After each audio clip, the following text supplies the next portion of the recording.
জুলাই আন্দোলনে রাজধানীর লালবাগে আশরাফুলকে হত্যা চেষ্টার মামলায় জামিন পেয়েছেন জাতীয় সংসদের সাবেক স্পিকার ডক্টর শিরীন শারমিন চৌধুরী।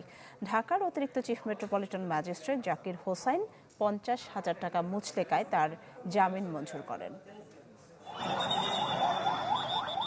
জুলাই আন্দোলনে রাজধানীর লালবাগ থানার আশরাফুল ওরফে ফাহিন হত্যা চেষ্টা মামলায় জামিন পেলেন জাতীয় সংসদের সাবেক স্পিকার ডক্টর শিরীন শারমিন চৌধুরী।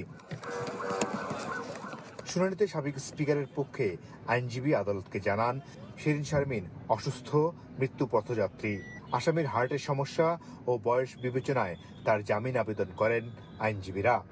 রাজনৈতিক সিদ্ধান্ত কেন হবে ভাই? এটা তো জুডিশিয়ারির কাজ। মাননীয় আদালত ওনাকে জামিন দিয়েছেন, ওটা পরিষ্কার করে বলেছেন যে ওনার স্বাস্থ্যগত কারণে, এবং অবশ্যই ওনার একটা ক্লিন ইমেজের ব্যাপার এখানে, মানে অবশ্যই এখানে রোল প্লে করে।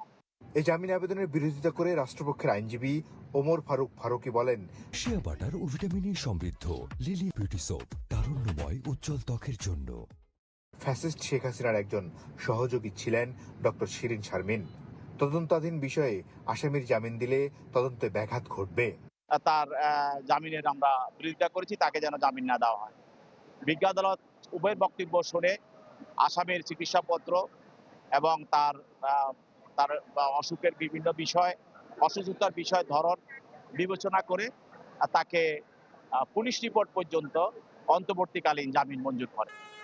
উভয় পক্ষের শুনানি শেষে আদালত পুলিশ রিপোর্ট দাখিল পর্যন্ত 50,000 টাকা মুচলেকায় আসামির জামিন মঞ্জুর করেন। যে শর্ট দিয়েছেন ওই ব্যাপারে আমরা ওটা সব পূরণ করে আমরা বেল বন্ড দাখিল করেছি। গেল 7 এপ্রিল রাজধানীর ধানমন্ডির একটি বাসা থেকে ঢাকা মহানগর গোয়েন্দা পুলিশ গ্রেপ্তার করে সাবেক স্পিকারকে। এর 5 দিন পর জামিন পেলেন তিনি। তবে তার বিরুদ্ধে আরো বেশ কয়েকটি মামলা রয়েছে।